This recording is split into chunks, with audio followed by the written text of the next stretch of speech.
31 Keberangkatan. Hari kedua, di Wucheng, di depan aula utama, banyak pelayan sedang menatap ke langit. Dari gedung yang menjulang tinggi itu, roh bela diri merah yang kuat membubung ke langit. Roh bela diri ini seperti matahari yang cerah, memancarkan gelombang panas yang ekstrim, dan bahkan udara pun menjadi rusak karena terbakar. Selamat tinggal, Tuan Muda. Semoga Anda kembali dengan kemenangan.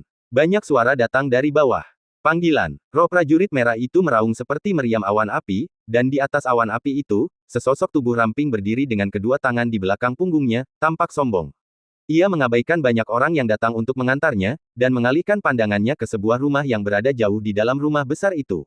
Setelah beberapa saat, dia menarik kembali pandangannya, tidak ragu lagi, menginjak roh prajurit merah, dan menghilang di cakrawala di bawah perhatian semua orang. Kota Raja Pedang. Di bawah puncak sepi yang menyerupai bilah pedang. Sosok itu muncul dari balik gunung selangkah demi selangkah. Saat semakin dekat, dia ternyata adalah seorang pemuda berjubah abu-abu. Namun, matanya terbungkus kain hitam, memancarkan aura menakutkan. Dia membawa pedang hitam di punggungnya. Pedang hitam itu sederhana dan tampaknya tidak memiliki ujung yang tajam, tetapi sedikit, energi pedang yang menakjubkan terpancar darinya. Kemanapun dia berjalan, bebatuan di tanah akan retak tanpa suara, dan pecahannya sehalus cermin. Dia mengangkat kepalanya, matanya yang ditutupi kain hitam tampak sedang melihat ke kejauhan. Tempat reruntuhan. Dia bergumam, suaranya terdengar sangat pelan. Aku butuh lawan sejati untuk mengasah pedangku. Si aneh pedang dan Wu Huan dari Wucheng pasti jadi lawan yang tangguh, kan? Mendengar perkataan itu, pedang hitam di belakangnya bergetar sedikit, seakan-akan dia ingin bersaing dengan nama-nama teratas di antara rekan-rekannya. Kota monster, mengaum. Raungan monster yang memekakkan telinga terdengar dari kota, kemudian penduduk kota melihat seekor monster bersayap besar terbang ke angkasa sambil mengepakkan sayapnya yang besar. Di atas binatang bersayap itu, seorang gadis cantik sedang berlutut. Dia memiliki rambut hijau panjang dan mata penuh semangat, membuatnya tampak seperti gadis nakal. Seekor burung berwarna biru es melompat dan berkicau di bahunya yang lembut, matanya tampak dipenuhi dengan rasa dingin yang tak terbatas. Hehe, Xiao Han, akhirnya kita bisa keluar dan bermain. Gadis itu menyentuh burung itu dengan penuh semangat. Kudengar reruntuhan kali ini sangat menyenangkan. Banyak orang kuat yang pergi ke sana. Hehe, di antara rekan-rekan kita di Monster City, tidak ada yang bisa mengalahkan kita. Kuharap orang-orang itu tidak akan terlalu bosan. Ayo pergi. Gadis itu berteriak dan binatang bersayap itu meraung, sayapnya bergetar, kecepatannya bertambah cepat, dan ia terbang menjauh ke kejauhan. Tempat tidur, tempat tidur, tempat tidur. Di satu kota, seorang pria botak melompat keluar dari tembok kota, dan tombak panjang di belakangnya sangat mencolok. Kekayaan besar ini milikku, teriak si botak, lalu dia menghilang seperti hantu, seakan menuju reruntuhan. Ledakan. Di Akademi Seni Bela Diri. Semangat bertarung yang dahsyat meledak dan membuat puluhan sosok terlempar ke belakang, menyebabkan kekacauan. Tiba-tiba, orang-orang dan kuda terlempar ke tanah di halaman. Haha, kamu kurus sekali. Membosankan, membosankan. Katakan pada ayah aku akan pergi ke reruntuhan. Membosankan tinggal di sini. Di tengah kekacauan itu, hanya ada satu sosok yang berdiri di lapangan. Kuat dan kokoh, seperti menara besi. Ia melihat sekeliling, matanya dipenuhi dengan hasrat yang kuat untuk bertempur. Seperti monyet liar, dia menyeringai dan menertawakan semua orang, lalu tanpa ragu, dia menghentakkan kakinya dan melayang ke langit, menghilang dari pandangan setelah beberapa lompatan. Semua orang di Akademi Seni Bela Diri menghela napas lega ketika mereka melihatnya pergi, dan kemudian mereka mulai bersorak. Monster ini akhirnya hilang. Akhirnya aku tidak perlu menderita lagi karena dia. Orang-orang yang pergi ke reruntuhan itu mungkin dalam masalah. Begitu mereka jatuh ke dalam perangkap orang gila ini, mereka akan hancur. Di utara Qingcheng, keluarga Snowland. Nona, waktunya telah tiba. Kepala keluarga meminta saya untuk memberitahu Anda bahwa Anda boleh berangkat.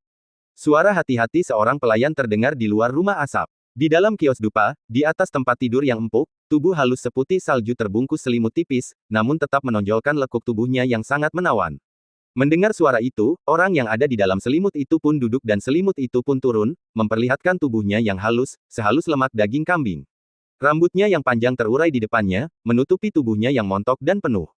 Masuklah. Dia mengangkat wajah mungilnya, tampak seperti jin kecil yang sangat imut, membuat jantung orang-orang berdetak lebih cepat. Seorang pembantu dengan hati-hati mendorong pintu hingga terbuka dan melihat sosok seksi di atas ranjang. Meskipun itu seorang wanita, dia tidak bisa menahan diri untuk tidak menatap sosoknya yang sangat dominan. Pembantunya datang, membawakan pakaian, dan membantunya berpakaian. Rok hitam panjang itu menonjolkan bentuk tubuhnya yang anggun, ramping dan berisi. Lekuk tubuhnya saja sudah cukup untuk menarik perhatian semua orang. Hehe, terima kasih Xiaobi. Katakan pada ayah bahwa saat aku keluar kali ini, aku pasti akan menemukan pria yang sempurna untuknya. Penyihir kecil itu tersenyum dan mencium wajah pelayan itu. Nyonya, kepala keluarga berkata bahwa Anda harus memperoleh keberuntungan. Pembantu itu mengingatkan dengan tak berdaya. Kekayaan apa yang lebih baik dan lebih mudah didapat daripada mencari suami yang baik? Wanita dengan rok warna-warni itu berkedip dan terkekeh. Baiklah, ayo berangkat. Namun, dia tidak ragu terlalu lama. Dia melambaikan tangan kecilnya dan menggerakkan tubuhnya yang halus. Sesekali, tubuhnya muncul dan menghilang. Setelah beberapa tarikan napas, dia menghilang di kejauhan. Pelayan itu memperhatikan gerak-geriknya yang seperti hantu dan tidak dapat menahan rasa kagumnya. Kelincahan nona muda itu adalah yang terbaik di antara rekan-rekannya di benua Xuanling. Itu adalah kuburan yang gelap. Tulang-tulang ditumpuk di pegunungan, dan seluruh dunia dipenuhi dengan udara kematian. Klik, tiba-tiba terdengar suara dari arah gunung, dan segerombolan sosok keluar. Orang-orang itu berjalan dengan langkah kaku, tubuh mereka membiru, dan pandangan mereka kosong. Setelah diperiksa lebih dekat, ternyata tidak ada tanda-tanda kehidupan di dalam diri mereka. Seperti mayat hidup, mereka membawa sebuah sedan besar di pundak mereka. Sedan itu berwarna putih, tetapi ada pola wajah hantu berdarah di atasnya, memancarkan aura seram dan aneh. Angin dingin menderu-deru meniup tirai putih ke atas. Di balik tirai putih, wajah muda sepucat warna tanpa darah muncul. Matanya berwarna abu-abu, dan seluruh tubuhnya tampak dikelilingi oleh aura kematian yang dingin. Ratusan hantu membawa sampah. Sedan putih itu melaju pergi, dan suara dingin terdengar dari jauh. Raja Neraka berjalan, yang hidup melarikan diri. Pada saat yang sama, banyak jenius terkenal dari seluruh benua Xuanling telah datang, dan mereka semua memiliki tujuan yang sama, mereka semua menunjuk ke arah tanah reruntuhan di tengah benua. Akibatnya, mata yang tak terhitung jumlahnya dari seluruh benua Xuanling terfokus padanya. Semua orang bertanya-tanya betapa menyenangkannya bagi para talenta muda yang bangga ini untuk bersatu. Tetapi apapun yang terjadi, reruntuhan itu kini telah menjadi pusat perhatian seluruh benua. Bab 32 Gadis Penjinak Monster. Pegunungan binatang yang awalnya damai di luar Qingcheng tiba-tiba menjadi ramai, karena semua orang tahu bahwa gua yang hancur yang tersembunyi di dalam pegunungan binatang akan segera terbuka. Kita tinggal di sini sebentar saja dan cari makanan untuk Xiao Yi, kata seorang laki-laki yang menggendong penggaris hitam berat di punggungnya. Setelah perjalanan sehari, Xiao Yan dan Yu Eru tiba di titik pasokan di kaki pegunungan bis dan menunggu reruntuhannya terbuka. Sejak Xiao Yan mengetahui bahwa Xiao Yi adalah peri api, untuk mencegah orang lain mengetahuinya, ia secara khusus mengembangkan pil transformasi tingkat 6 sehingga Xiao Yi dapat mengubah wujudnya. Sekarang Xiao Yi telah sepenuhnya berubah menjadi binatang kecil, dan sangat imut dan liar. Namun anehnya, Xiao Yi menerima pil atau jamu apapun yang dapat meredakan demamnya, dan saat nafsu makannya meningkat drastis, Xiao Yan melakukan tindakan ini. Xiao Yan mencengkeram bahu Xiao Yi, dan pria serta binatang itu saling memandang. Akhirnya, Xiao Yan mengangguk tak berdaya, dan setelah memberi instruksi pada Yu Eru, dia berbalik dan pergi ke tempat lain untuk mengambil persediaan. Ini adalah titik pasokan yang terletak di luar pegunungan World of Warcraft di mana banyak obat penyembuhan dan barang-barang yang diperlukan dapat dibeli. Di bagian persediaan, Xiao Yan menemui seorang pembantu dan memberitahunya semua yang dibutuhkannya. Pembantu itu kemudian memintanya untuk duduk sebentar sementara dia menyiapkannya. Maka Xiao Yan menggendong Xiao Yi, yang memasang ekspresi jijik di wajahnya terhadap binatang kecil yang telah berubah itu, dan duduk di sana menunggu dengan kesal. Namun, saat sedang menunggu, Xiao Yan tiba-tiba merasakan tatapan aneh datang ke arahnya. Dia segera berbalik, mengerutkan kening, dan kemudian tampak tertegun. Sebab tak jauh dari situ, ia melihat seorang gadis cantik berambut hijau panjang tengah menatapnya dengan mata melotot besar, dan ludah kristal pun mengalir dari mulut mungilnya. Xiao Yan terkejut oleh tatapan gadis berambut hijau itu dan hendak berdiri. Pada saat ini, gadis berambut hijau itu pun dengan cepat berjalan mendekat, dan Xiao Yan menyadari bahwa mata gadis itu tidak sedang menatapnya, melainkan menatap Xiao Yi dalam pelukannya. Apa yang sedang kamu lakukan? Xiao Yan menatap gadis berambut hijau itu dengan waspada. Gadis berambut hijau itu menyeka air liur kristal dari sudut mulutnya, dan matanya yang besar hitam dan putih meledak dengan emosi yang sangat membara. Dia menatap Xiao Yi, dan suaranya yang penuh kasih sayang begitu manis sehingga membuat orang gemetar. Adik kecil, tolong jual monster kecil ini padaku. Berapapun biayanya, berapapun harganya, saya siap melakukannya. Haruskah aku membeli Xiao Yi? Xiao Yan sedikit mengernyit, lalu berbicara dengan tegas. Tidak untuk dijual. Xiao Yan menggelengkan kepalanya dan dengan tegas menolak. Ia tahu betapa ganasnya makhluk kecil dalam pelukannya itu, maka ia yakin bahwa selama ia berani menganggukkan kepalanya, makhluk kecil ini kemungkinan besar akan menamparnya dengan cakarnya dan memukulinya sampai mati. Gadis berambut hijau itu merasa sedikit gelisah saat melihat Xiao Yan menolaknya dan buru-buru berkata, "Kakak, jual saja padaku. Aku akan memberimu 5 juta koin emas." Bahkan kemampuan bertarungnya di level abadi pun bagus. Dia menggertakkan giginya saat melihat Xiao Yi di pelukan Xiao Yan. Dia menatap tajam ke mata Xiao Yi, seolah-olah dia bisa melihat melalui bentuk ilusi itu sekilas, dan dipenuhi dengan gairah yang tak tertandingi. Meskipun orang lain tidak bisa merasakan betapa kuatnya Xiao Yi, dia memiliki cara unik untuk mengetahui betapa luar biasanya Xiao Yi di depannya. 5 juta koin emas. Keterampilan bertarung tingkat abadi. Xiao Yan jelas terkejut dengan kemurahan hati gadis di depannya. Anda tahu bahwa 5 juta koin emas bukanlah jumlah yang kecil dan keterampilan bertarung legendaris Anda tak ternilai harganya. Xiao Yan menatap gadis di depannya dengan saksama. Dari tatapan mata gadis berambut hijau yang penuh semangat, jelas bahwa dia tidak hanya membual, dia benar-benar dapat menemukan sejumlah besar uang. Namun, Xiao Yan dengan tegas menolak. Bukan hanya karena dia lapar, tetapi Xiao Yi sudah bersamanya begitu lama sehingga mereka sudah menjadi saudara. Selain itu, Xiao Yi juga peri api. Atau dengan kata lain, Xiao Yi memiliki potensi yang tak terbatas. Sekarang, bahkan dalam tahap larva, dia masih bisa bersaing dengan orang kuat Dou di bintang 3. Apa yang akan terjadi di masa depan? Setelah ditolak berkali-kali, gadis berambut hijau itu begitu cemas hingga menghentakkan kakinya dan keringat muncul di dahinya yang telanjang.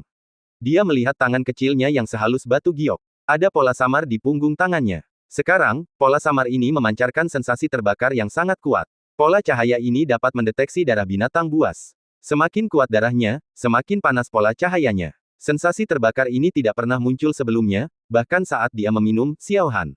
Jadi, binatang kecil di depannya bahkan lebih kuat dari Xiao Han, yang memiliki garis keturunan Ice Phoenix dalam hal garis keturunan. Baginya, ini memiliki daya tarik yang unik. Xiao Yan melihat pola itu dan tiba-tiba teringat. Teknik transplantasi keluarga Mo di benua Douqi adalah mentransplantasikan beberapa objek langka seperti mata dan lengan dari orang Qi ke diri mereka sendiri. Dia tidak dapat menahan perasaannya yang makin tidak nyaman terhadap wanita di hadapannya. Seolah-olah dia memahami niat gadis berambut hijau itu, pakaian di lengannya bergerak dan kemudian seekor burung biru es terbang keluar dari kerahnya, matanya dipenuhi dengan dingin yang ekstrim dan menatap Zhou Yuan. Udara di sekitarnya mulai menunjukkan tanda-tanda membeku. Ketika burung biru es itu muncul, mata Xiao Yan tiba-tiba terfokus, dan jiwa di antara alisnya bergetar. Jelas, dia merasakan ancaman yang sangat kuat. Dia segera menatap burung biru es itu dengan ekspresi serius. Yang terakhir jelas tidak sederhana. Gadis ini bahkan lebih luar biasa. Mata Xiao Yan waspada. Jika pihak lain mampu membawa binatang kecil yang kuat seperti itu, jelas bahwa dia bukan orang biasa. Dalam pelukan Xiao Yan, mata Xiao Yi yang menyipit terbuka sedikit dan menatap burung biru es itu. Mulutnya terbuka sedikit, cahaya hitam samar memantul ke sekeliling, dan raungan rendah terdengar dari tenggorokannya. Dia jelas merasakan permusuhan yang samar-samar dipancarkan burung biru es itu terhadap Xiao Yan. Menghadapi raungan peringatan Xiao Yi, burung biru es itu gemetar, ragu-ragu selama beberapa napas, lalu perlahan menarik kepalanya ke belakang. Gadis berambut hijau itu melihat bahwa bahkan, Xiao Han, yang terkuat pun ketakutan, dan wajahnya tiba-tiba tenggelam. Sepertinya memaksanya tidak akan berhasil, jadi dia menatap Xiao Yan dengan iba. Sebuah ide terlintas di benak Xiao Yan. Dia membelai Xiao Yi dalam pelukannya, tetapi pada akhirnya, dia menggelengkan kepalanya dan berkata, karena kamu dapat melihat bahwa dia luar biasa, kamu juga harus tahu bahwa dia tak ternilai harganya. Saya tidak akan menjualnya, jangan pernah pikirkan itu. Setelah Xiao Yan selesai berbicara, pelayannya menyiapkan semua barang yang telah dibelinya sebelumnya. Dia membayar koin emas, memasukkan barang-barang itu ke dalam cincinnya, dan berbalik. Jika kau tidak menjualnya, aku akan mengikutimu. Gadis di depannya dengan keras kepala berkata kepada Xiao Yan. Bab 33, Reruntuhan Warcraft terbuka. Xiao Yan juga menyadari gadis itu mengikutinya dan sengaja berbalik beberapa kali sebelum segera meraih Yueru dan menyingkirkan gadis itu. Ah, aku sangat marah, bagaimana mungkin aku kalah, binatang kecil itu benar-benar kuat. Gadis itu menghentakkan kakinya dengan marah ketika dia menyadari bahwa dia telah kehilangan Xiao Yan. Menurut Yueru, pegunungan bis di luar Qingcheng, yang juga dikenal sebagai pegunungan es dan salju, pastilah pegunungan paling megah dan tertinggi yang pernah dilihat Xiao Yan selama bertahun-tahun ini. Bahkan pegunungan bis milik Kekaisaran Jiama tidak dapat dibandingkan dengannya. Awan tebal dan kabut menutupi sebagian besar pegunungan, sehingga orang-orang sulit melihat apa yang ada di dalamnya. Selain itu, awan dan kabut tampaknya mengandung energi yang sangat besar. Di bawah energi yang sangat besar ini, bahkan Xiao Yan tidak bisa menahan rasa dingin. Tidak heran tidak ada yang berani terbang di ketinggian seperti itu. Jalan di langit hanyalah jalan buntu. Berdiri tinggi di langit, melihat ke bawah ke arah pintu masuk pegunungan di bawah, dan hampir melihat ke arah laut hitam yang padat, Xiao Yan tidak dapat menahan rasa sedikit mati rasa di kulit kepalanya. Meskipun dia tahu bahwa godaan dari apa yang disebut sebagai keberuntungan besar ini pasti tidak akan kecil, dia tetap terkejut ketika melihat lautan manusia yang begitu besar. Mendapatkan kesempatan yang sangat kecil dari orang-orang yang tak terhitung jumlahnya benar-benar merupakan tantangan yang luar biasa. Sambil tersenyum getir, Xiao Yan memilih lokasi terpencil dengan Yueru dan Xiao Yi di pundaknya, lalu turun dan melompat dari gunung. Dalam beberapa saat, ia muncul di atas pohon di luar pegunungan bersalju. Ia melihat sekeliling dan melihat banyak orang duduk bersila di puncak pohon di sekitarnya. Karena pegunungan bersalju tertutup awan dan kabut sepanjang tahun, dan ada banyak binatang ajaib yang kuat di dalamnya, hanya ada 3 titik masuk yang aman, dan tempat Xiao Yan berada sekarang adalah salah satunya, tetapi pintu masuknya sekarang ditempati oleh lautan manusia. Saat Xiao Yan diam-diam mendesah melihat pemandangan luar biasa ini, teriakan burung bangau yang nyaring dan jelas terdengar dari angkasa yang jauh, dan tatapan mata yang tak terhitung jumlahnya di sekelilingnya segera tertuju kepadanya. Xiao Yan juga melihat ke arah itu, dan di kejauhan, dia melihat seekor bangau energi raksasa dengan tubuh berwarna-warni mengepakkan sayapnya yang besar dan terbang cepat menuju salah satu dari 3 pintu masuk pegunungan es dan salju. Sinar matahari menyinari bulu-bulu berwarna-warni itu, memantulkan kecemerlangan yang menyilaukan dan sangat luar biasa. Apakah segelnya akhirnya mulai melemah? Xiao Yan tidak dapat menahan diri untuk bertanya sambil melihat badai energi di pintu masuk. Waktu setelah itu dihabiskan untuk menunggu seperti biasa, dan ketika penantian ini berlangsung selama sekitar 3 hari, energi antara langit dan bumi tiba-tiba menjadi bergejolak. Pada saat energi langit dan bumi berubah, Xiao Yan yang sedang duduk bersila di atas pohon, tiba-tiba membuka matanya yang sedikit tertutup, dan tatapan aneh muncul di matanya. Apakah ini akhirnya dimulai? Pegunungan besar yang tertutup awan dan kabut itu bagaikan binatang purba yang akan bangkit. Serangkaian suara gemuruh rendah terdengar dari langit di atas pegunungan, dan bersamaan dengan suara keras itu muncul energi besar yang memenuhi langit. Dapatkan pinjaman. Di antara awan tebal, energi yang luar biasa naik dengan cepat. Akhirnya, suara seperti deburan ombak di laut pun terdengar. Pemandangan aneh ini membuat banyak orang berteriak kaget. Alam memang penuh keajaiban. Gelombang energi yang besar itu membubung dan dalam sekejap, menyebar dengan cepat, menembus awan dan kabut. Sosok-sosok yang tersisa di langit ketakutan dan langsung lari ke bawah. Jika mereka tersapu oleh gelombang energi yang mengerikan itu, bahkan seorang Dodi yang kuat mungkin akan dikuliti hidup-hidup, jika tidak dibunuh. Gelombang energi yang besar ini berwarna-warni, dan di bawah sinar matahari, ia tampak seperti sungai yang lebar dan berwarna-warni, megah dan unik, tergantung di langit, namun, di balik kemegahan ini, tersembunyi krisis yang mematikan. Gelombang besar energi berwarna-warni terus-menerus dipancarkan dari pegunungan. Pada saat ini, banyak orang dapat merasakan bahwa energi di pegunungan es dan salju menjadi semakin ganas dan kuat. Seolah-olah pegunungan es dan salju telah berubah menjadi magnet, menarik semua energi dari langit dan bumi di dekatnya.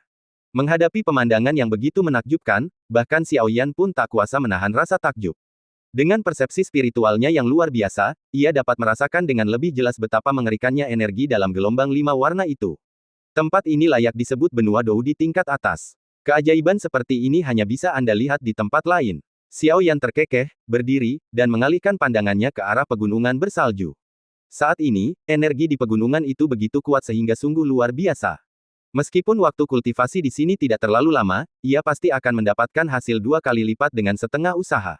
Tidak mengherankan bahwa begitu banyak orang masih tertarik dengan kesempatan besar ini, meskipun mereka tahu mereka tidak akan dapat memanfaatkannya. Saya kira banyak orang benar-benar ingin memanfaatkan waktu ini untuk berkultivasi di pegunungan. Pandangan beralih dari pegunungan ke pintu masuk pegunungan. Di sana, lautan manusia yang besar sudah mulai bergerak. Dimanapun Anda berada, menjadi yang pertama selalu mendatangkan manfaat khusus. Bahkan di pegunungan bersalju ini, yang pertama masuk akan menciptakan efek terbaik. Oleh karena itu, semua orang ingin menjadi yang paling beruntung terlebih dahulu. Xiao Yan tersenyum tipis saat melihat kerumunan orang, ada sedikit antusiasme di matanya. Persaingan untuk mendapatkan kesempatan besar ini sedikit di luar ekspektasinya. Dia pikir kompetisi ini akan sangat seru dan ingin mencobanya. Tingkat apa yang sebenarnya bisa dicapai oleh generasi muda di dekat Qing Cheng di benua Xuanling? Seberapa besar kesenjangan di antara mereka? Ledakan. Saat Xiao Yan tengah berpikir, tiba-tiba terdengar suara langkah kaki dan suara gemuruh yang kacau dan kemudian dia melihat lautan manusia yang besar tiba-tiba berubah menjadi sungai yang menderu, mengalir deras menuju pegunungan. Yueru, ikuti aku dengan seksama saat kita memasuki reruntuhan. Kita akan pergi ke tujuanmu terlebih dahulu. Mengenai kesempatan, kita tidak terburu-buru. Meskipun kesempatan besar ini memiliki daya tarik yang besar, namun juga membawa ancaman yang mematikan, kata Xiao Yan dengan suara yang dalam. Yueru juga tahu tentang rencana Xiao Yan dan mengangguk dengan penuh emosi, semuanya tergantung padamu. Untuk sesaat, seluruh lingkungan pegunungan es dan salju menjadi hangat. Karena semua orang yang hadir tahu, jika mereka terlambat, maka apa yang disebut sebagai rejeki besar itu akan hilang. Pikiran dapat membawa Anda ke surga atau neraka. Ada peluang besar di depan mata Anda, dan bahkan mungkin ada pesona unik keluarga kerajaan Xuanling. Bagaimana mungkin orang-orang di sana tidak terpengaruh olehnya? Episode 34 Konfrontasi Pertama. Di dalam pegunungan bersalju, suhunya rendah dan ada kabut tebal. Kabut tersebut bercampur dengan energi yang agak keras, yang sangat membatasi penglihatan orang-orang. Dari balik keheningan pegunungan, muncul dua sosok dari dalam hutan, lalu mendarat pelan di tanah, menampakkan wajah muda, dialah Xiao Yan. Ayo kita ke sini. Xiao Yan. Yueru memimpin jalan. Xiao Yan dan Xiao Yi berbalik setelah mendengar ini. Hal yang paling mendesak sekarang adalah pergi ke tempat yang disebutkan Yueru. Mengenai kesempatan besar itu, tidak perlu terburu-buru. Apa yang dicari Nona Yueru dalam perjalanan ini? Xiao Yan bertanya dengan rasa ingin tahu. Meskipun ayah Yueru, Yueyu, mengatakan bahwa dia memasuki reruntuhan untuk menemukan sesuatu, dia tetap tidak tahu apa yang dicarinya, jadi dia bertanya. Yang aku cari adalah buah hijau bulan sabit. Yueru menggertakkan giginya pelan. Buah hijau bulan sabit. Xiao Yan mengerutkan kening. Ayahku menghabiskan banyak uang untuk mengumpulkan informasi. Peninggalan ini tidak hanya berisi beberapa peluang yang ditinggalkan oleh beberapa pendahulu, tetapi juga banyak harta, termasuk inti sihir tingkat kaisar yang kau butuhkan. Dan keluarga Yue kita telah menyimpan warisan ini sejak zaman dahulu, tetapi mereka kekurangan bahan obat penting ini, buah hijau bulan sabit. Yueru menggigit bibirnya pelan dan memberi tahu Xiao Yan. Meskipun ayahnya telah berulang kali mengatakan kepadanya untuk tidak memberi tahu Xiao Yan telah menyelamatkan ayahnya, jadi Yueru tidak berniat menyembunyikan ini darinya. Buah hijau bulan sabit, itu hal yang bagus. Kau tidak tahu bahwa ada beberapa hal langka di dunia, serta beberapa obat-obatan khusus. Efeknya seperti mewarisi atau menghancurkan segel. Kami menyebutnya panduan pengobatan. Buah hijau sabit ini adalah hal yang baik. Buah ini melambangkan bulan. Gadis bernama Yueru ini tampaknya memiliki masa lalu, kalau tidak, dia tidak akan mewarisi warisan kuno seperti itu. Suara Raja Naga Emas terdengar dari cincin itu. Setelah berjalan perlahan menuju percabangan, kami mengikuti petunjuk di peta dan memasuki sebuah pegunungan. Informasi di peta menunjukkan bahwa buah hijau bulan sabit tersembunyi di sana. Seolah-olah orang-orang telah muncul di depan gunung-gunung di depan mereka, dan dalam sekejap, beberapa binatang buas pun musnah. Seperti yang diharapkan dari seorang pemuda luar biasa yang tinggal 100 mil jauhnya dari King Cheng, dia memiliki beberapa bakat. Xiao Yan melihat ke depan setelah mendarat dan tertawa dalam hatinya. Kemudian dia melihat sekeliling dan mengerutkan kening. Kabut energi terlalu tebal dan pegunungan Tianmu terlalu luas. Akan sangat sulit untuk mencapai kedalaman, buah hijau bulan sabit. Jangan khawatir, ikuti saja mereka dan biarkan mereka memimpin jalan. Xiao Yan juga melihat kekhawatiran Yueru dan buru-buru berbicara untuk meyakinkannya. Ya, Yueru juga tahu bahwa terlalu banyak berpikir tidak ada gunanya, jadi dia dengan cepat menahan napas dan mengikuti Xiao Yan, siap menunggu kesempatan untuk bergerak. Saat Xiao Yan mengerutkan kening, bayangan berwarna elegan jatuh di atas pegunungan. Dengan jentikan matanya yang indah, dia segera berhenti pada sosok yang tidak terlalu jauh. Tanda tanya. Merasakan sedikit gerakan di belakangnya, Xiao Yan tidak menoleh ke belakang. Dia bergerak dan dengan cepat menuju ke pegunungan. Berhenti. Melihat Xiao Yan hendak pergi, wanita dengan rok warna-warni itu tiba-tiba berteriak dingin. Xiao Yan pura-pura tidak mendengar teriakannya dan malah mempercepat langkahnya. Tertawa. Saat kecepatannya meningkat, hembusan angin tiba-tiba bergema di belakangnya. Wajah Xiao Yan berubah sedikit dingin, dan langkahnya goyah. Dengan hembusan angin yang kencang, sutra berwarna-warni melesat ke kepalanya, akhirnya menembus pohon tinggi di depannya. Meski tampak seperti terbuat dari kain sutra warna-warni, kain itu memiliki sedikit kilau metalik dan jelaslah bahwa itu bukanlah kain biasa. Melihat Xiao Yan menghindari serangannya dengan langkah canggung, cahaya aneh berkelebat di mata indah wanita berok warna-warni itu. Dia menjabat tangan gioknya dan sutra warna-warni lainnya melesat keluar dari lengannya, melingkar dan melilit di udara seperti ular berbisa, dan dengan licik melilit Xiao Yan. Xiao Yan dipenuhi amarah atas keterikatan wanita itu yang terus-menerus. Tiba-tiba dia berbalik, mengulurkan tangannya seperti kilat, dan meraih sutra yang melesat ke arahnya. Api putih susu menyembur keluar dari telapak tangannya, lalu berubah menjadi garis api di sepanjang sutra, melesat ke arahnya. Melihat datangnya api, pipi wanita yang memakai rok warna-warni itu menjadi agak dingin, dan aura prajurit yang kuat, berganti-ganti antara hijau dan perak, seperti kombinasi angin kencang dan guntur, juga menyerbu di sepanjang sutra, dan akhirnya bertabrakan dengan keras dengan api. Menepuk. Sebuah ledakan rendah terdengar di pegunungan yang sunyi. Hasil dari dua kekuatan dahsyat itu langsung membubarkan sebagian besar kabut tebal di area sekitar, dan sebuah lubang sedalam lebih dari setengah meter muncul di area terbuka. Pada saat ini, banyak orang mulai menuju ke arah pegunungan. Mendengar suara di sini, semua orang bergegas mendekat. Ketika mereka melihat bahwa orang yang datang adalah Nona Feng Yi yang terkenal, mereka semua terkejut. Kemudian, mereka menatap pria aneh di depan mereka dengan heran. Seseorang yang bisa bertarung dengannya jelas bukan orang biasa. Semangat bela diri yang terbentuk dari gabungan atribut angin dan guntur. Nama Nona Kota Feng Lei benar-benar pantas. Meskipun sutra warna-warni itu mengalami dampak energi yang begitu dahsyat, sutra itu tetap tidak hancur seperti ini. Xiao Yan menatap wanita berok warna-warni itu dan berbicara dengan lembut. Dia tidak menyangka wanita ini benar-benar memiliki tubuh dengan dua atribut. Tubuh ini mungkin tidak selangka tubuh racun jahat, tetapi juga cukup langka. Sejujurnya, Xiao Yan juga dapat dianggap memiliki tubuh dengan dua atribut, api dan kayu. Tentu saja, api merupakan bagian terbesar dari tubuhnya, sementara kayu hanya merupakan sebagian kecil. Tentu saja, setiap alkemis, seperti ini, uukansu www.uukansu.net karena itu adalah kondisi yang diperlukan. Konstitusi dengan dua atribut tidak cocok untuk kultivasi karena tidak murni. Xiao Yan tidak seburuk itu, karena hanya ada sedikit energi kayu di tubuhnya. Namun, wanita di depannya tidak hanya dapat berkultivasi ke tingkat ini, tetapi juga memadukan dua atribut semangat bela dirinya dengan sempurna. Kekuatannya tiba-tiba meroket. Kau hebat sekali bisa mematahkan seranganku, wanita dengan rok warna-warni itu menatap pemuda kurus di depannya dengan mata indahnya. Tiba-tiba dia tersenyum, mengulurkan tangan putihnya yang mulus, dan berbisik, saat kau keluar, percayalah pada teman-temanmu. Mari berteman. Namaku Feng Yi. Tanda tanya. Begitu kata-kata itu diucapkan, orang-orang di sekitar terkejut. Mereka tahu betul betapa sombongnya wanita tertua di kota Feng Lei, dan sekarang dia secara aktif berusaha berteman dengan pria asing. Halo, Xiao Yan. Xiao Yan juga mengulurkan tangannya kepada wanita di depannya. Keduanya berjabat tangan dengan erat, dan senyum muncul di sudut mulut mereka. Roh alam kekaisaran, aku benar. Aku juga berpikiran sama, semangat alam kekaisaran Nona Feng Yi juga tidak lemah. Setelah berkata demikian, mereka berdua melepaskan genggaman tangan masing-masing secara bersamaan. Ayo pergi, Yueru. Xiao Yan juga memanggil Yueru yang berdiri di samping. Sangat sulit untuk bertemu seseorang yang tertarik, tetapi kekuatan jiwanya tampaknya lebih kuat dariku. Tapi kalau kamu ingin menjadi lelakiku, hanya bermodalkan jiwa yang kuat saja tidak cukup. Ikuti saja mereka. Aku ingin melihat apa yang akan mereka lakukan alih-alih memanfaatkan kesempatan besar ini, kata wanita berok warna-warni itu. Tetapi nona muda itu mengingatkan saya sebelum kepala keluarga pergi bahwa hal yang paling penting seharusnya didasarkan pada keberuntungan. Aku akan memberitahumu satu hal lagi. Ikuti mereka. Wanita dengan rok warna-warni itu sedikit mengernyit, tetapi dia berhasil menyusul Xiao Yan dan yang lainnya. Bab 35, Buah Hijau Bulan Sabit Asli dan Palsu. Saat kami terus berjalan lebih dalam ke pegunungan, kami tiba-tiba menemukan sebuah danau dengan sebuah pulau kecil di atasnya. Di pulau itu terdapat tanaman bening yang mengeluarkan aroma harum yang menyenangkan. Disitulah seharusnya, kan? Benda. Saat Xiao Yan dan Yueru bergerak menuju pegunungan, mereka melihat jumlah orang telah berkurang.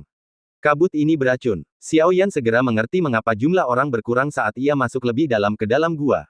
Ternyata itu karena kabut. Ya, Xiao Yan menyerahkan pil itu kepada Yueru, lalu menggunakan kekuatan jiwa kekaisarannya sepenuhnya dan dengan hati-hati menjelajahi danau. Secara umum, lebih baik berhati-hati dalam segala hal, karena dimanapun ada benda langka di langit dan di bumi, di situ juga akan ada penjaganya. Bagaimana mungkin aku tidak menyadarinya? Xiao Yan tidak bisa menahan diri untuk bergumam pada dirinya sendiri. Kemudian, dia memberi Yueru beberapa instruksi serius dan langsung menuju ke pulau di danau.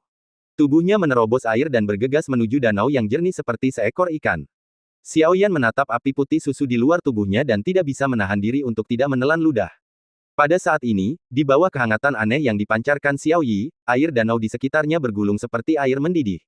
Gelembung-gelembung putih susu terus menggelembung, sementara partikel-partikel cairan ungu tua yang tidak dapat dilihat dengan mata telanjang perlahan-lahan muncul.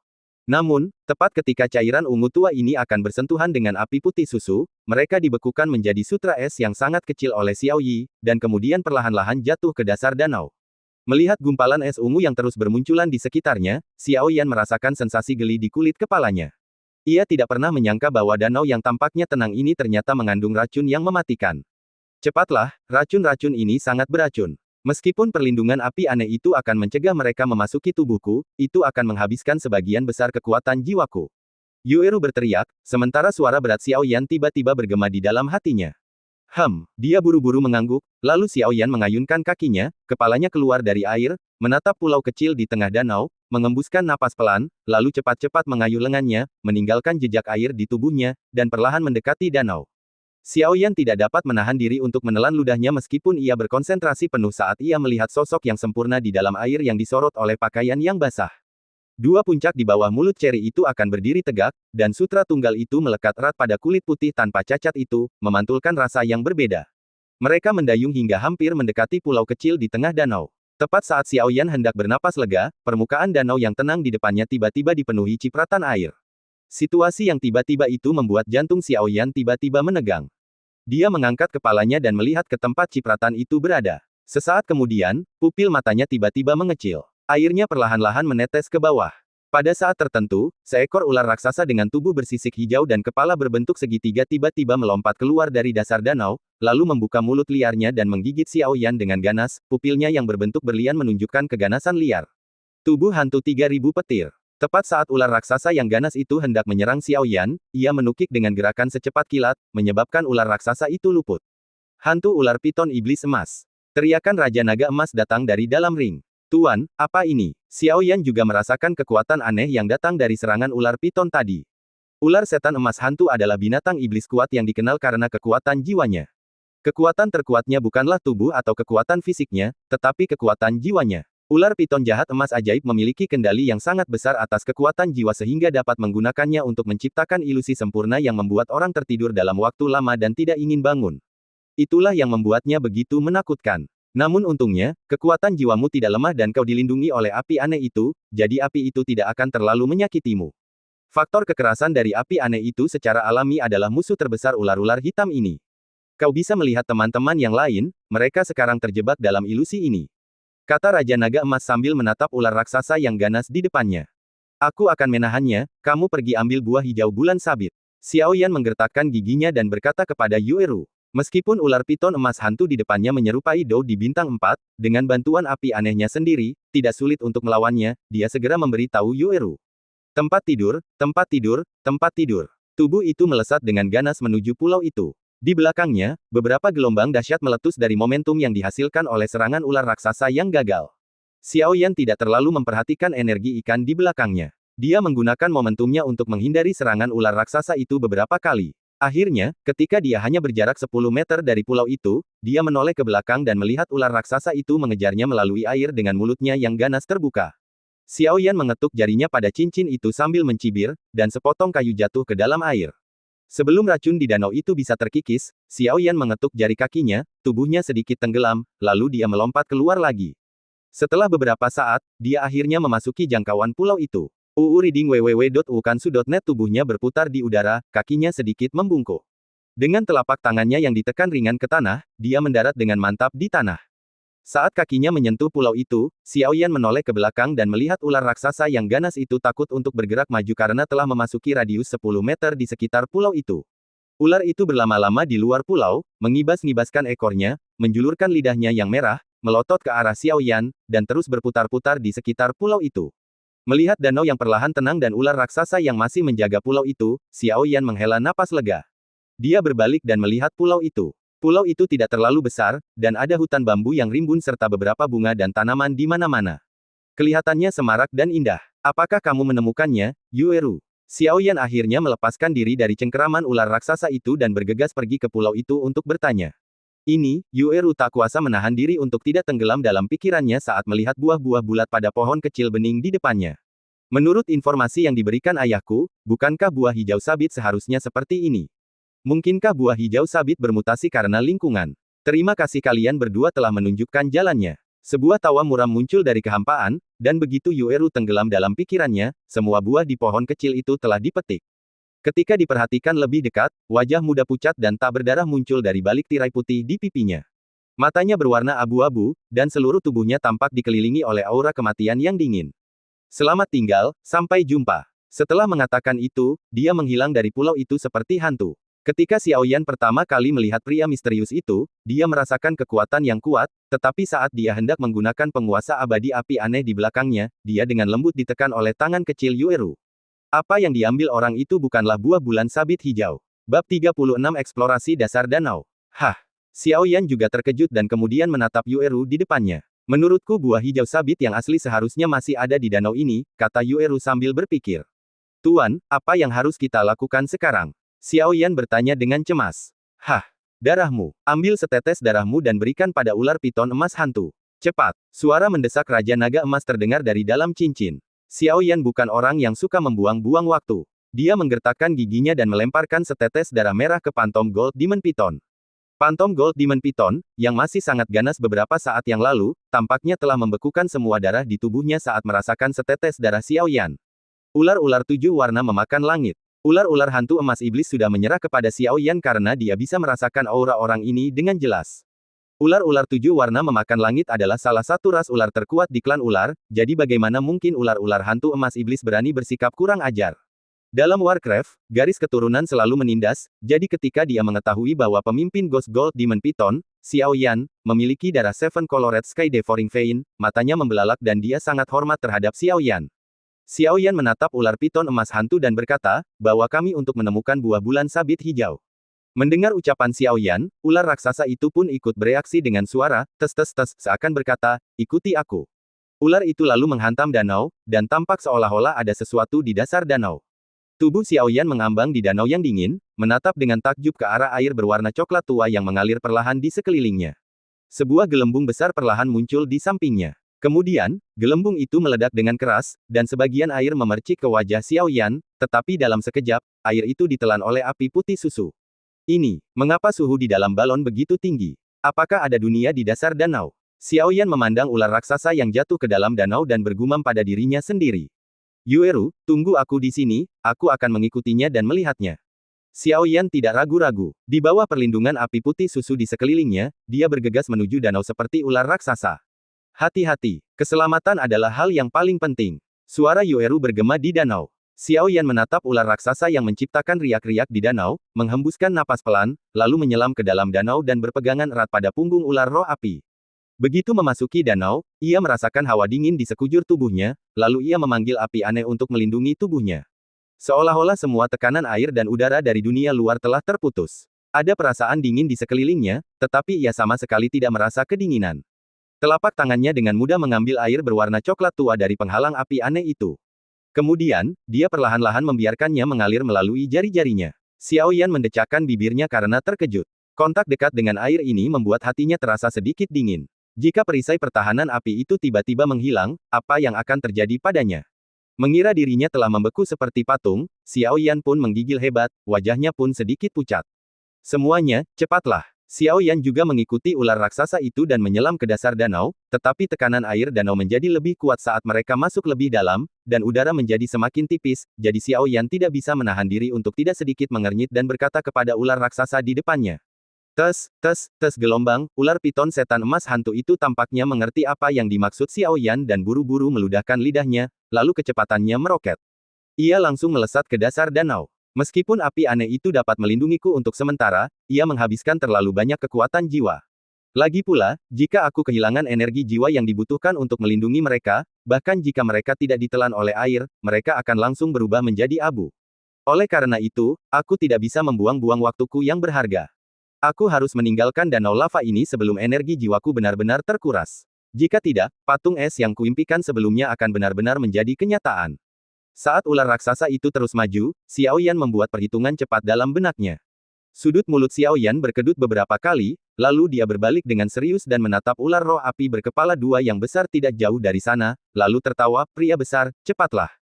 1000 meter, 2000 meter, 3000 meter, Xiao Yan perlahan-lahan merasa napasnya menjadi sedikit sulit. Memang, orang normal akan kesulitan bernapas setelah menyelam hingga kedalaman 2000 meter. Kemampuan Xiao Yan untuk menyelam hingga kedalaman 3000 meter juga menunjukkan kebugaran fisik dan kekuatannya yang kuat.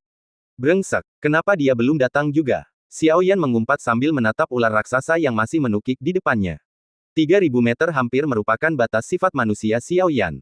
Pergi lebih rendah lagi adalah area terlarang dalam hidup, karena kondisi di bawah sana berada di luar jangkauan kognisi manusia, dan banyak krisis yang tidak diketahui mungkin muncul.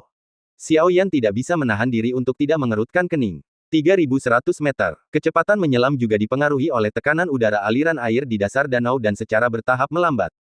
Penuh kebencian. 5 menit. Jika tidak ada yang lain, ayo kembali. Xiao Yan tidak bisa menahan diri untuk tidak meraung dalam hatinya. 3200 meter. 5 menit berikutnya berlalu dalam keheningan. Xiao Yan menyadari semangat juangnya membara hebat, seolah ada sesuatu yang menariknya. Dalam kasus ini, hanya ada kekuatan api yang sama. Bajingan tua, 3 menit terakhir, kata Xiao Yan sambil mengatupkan giginya. Setelah menyelam hingga kedalaman 3.300 meter, ular piton setan emas hantu berhenti, berdiri diam, lalu berganti kulit. Kulit ular raksasa itu awalnya hitam, tetapi sekarang telah berganti kulit dan berubah menjadi emas. Ia berenang menuju dunia api tanpa takut akan panas yang menyengat.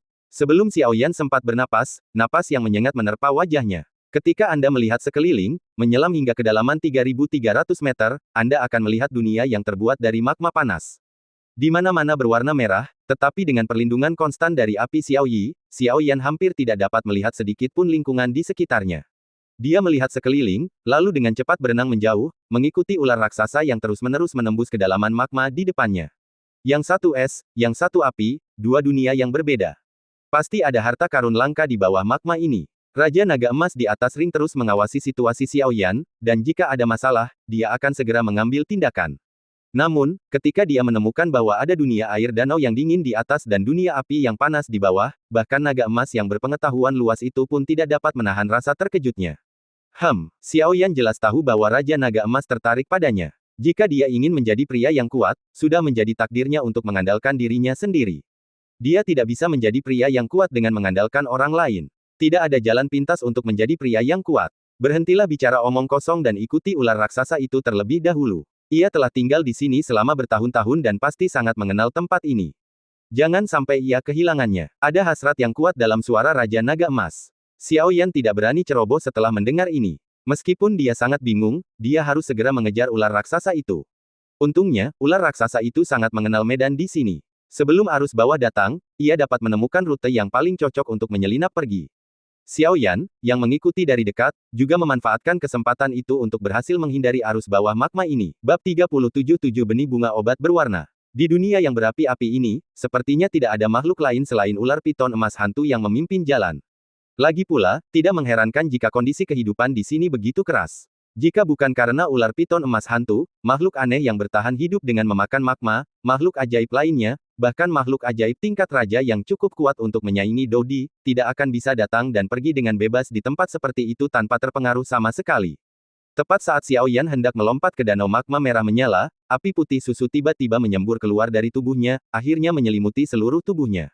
Plop, tubuh ular piton setan emas hantu terlempar langsung ke magma, dan magma merah menyala memercik kemana-mana. Mendengar suara ini, Xiao Yan buru-buru mengalihkan pandangannya ke arah magma yang berfluktuasi, tetapi dia tidak melihat sosok manusia apapun. Mana orang-orangnya? Melihat pemandangan yang tampaknya telah menguap dalam sekejap, Xiao Yan tidak bisa menahan diri untuk tidak menoleh dan berteriak pada Raja Naga Emas di sebelahnya. Menatap danau magma yang tak bergerak, ular piton setan emas hantu yang baru saja menembusnya tampak langsung berubah menjadi abu tanpa berteriak sedikit pun ketika bersentuhan dengan lahar. Ikuti dia. Raja Naga Emas tampak sedang memikirkan sesuatu dan kemudian mengatakannya kepada Xiao Yan. Xiao Yan juga mendengar perkataan Raja Naga Emas. Dia menggunakan kekuatan jiwanya untuk mengendalikan api aneh di sekitarnya, dan kemudian tanpa ragu-ragu, dia melompat ke tempat ular piton setan emas hantu menghilang. Suhunya memang sangat tinggi sejak awal. Jika Xiao Yan tidak memiliki tubuh yang ditempa oleh api aneh itu, dan jika api aneh itu tidak melindungi tubuhnya, dia mungkin tidak akan mampu menahannya bahkan semenit pun. Mengambang di magma panas, Xiao Yan menatap magma merah menyala yang mengalir perlahan dengan takjub. Sebuah gelembung besar perlahan muncul di sampingnya. Kemudian, gelembung itu meledak dengan keras, dan beberapa magma memercik ke wajah Xiao Yan, hanya untuk ditelan oleh api putih susu dalam sekejap. Xiao Yan mengikuti rute Ghost Golden Python selama beberapa menit, dan domain independen muncul. Dunia bawah tanah ini sebenarnya punya rahasia lain. Xiao Yan menatap ke depan dengan terkejut. Apa yang tampak di depan mata Xiao Yan bukan lagi panas seperti lahar cair, melainkan dunia kecil yang sunyi senyap dan mematikan. Suara tetesan air dan suara tangga yang tidak mengarah kemanapun membuat orang menggigil. Ular piton iblis berwarna ungu emas juga berlari keluar tanpa menoleh ke belakang, menandakan bahwa Xiao Yan merupakan ancaman mematikan baginya. Tuan, hanya itu. Xiao Yan bertanya dengan khawatir. Ayo pergi, ini tempat yang tepat. Raja Naga Emas berkata kepada Xiao Yan. Xiao Yan menggendong Raja Abadi Api Aneh di punggungnya, dan jiwa Raja Naga Emas bersandar di bahunya. Mereka berdua menaiki tangga selangkah demi selangkah. Menurut Yueru, ini seharusnya buah hijau bulan sabit. Xiao Yan menatap pohon buah di depannya dan tanpa berpikir dua kali, dia memasukkan semuanya ke dalam sakunya. Ini bukan hal yang paling berharga. Ayo kita lanjutkan, kata Raja Naga Emas. Selangkah demi selangkah, menit demi menit, cahaya putih bersih menyelimuti keheningan kelabu. Xiaoyan memperhatikan dengan saksama dan samar-samar melihat bunga merah muda yang lembut bersemayam di dalam cahaya putih bersih. Bunga api penyembuh 7 warna. Ketika Xiaoyan menatap bunga hijau itu, suara Raja Naga Emas, bercampur antara keterkejutan dan kegembiraan yang besar, tiba-tiba bergema di benaknya. Bunga api penyembuh 7 warna. Konon katanya bunga ini hanya tumbuh di tempat paling suci antara surga dan bumi.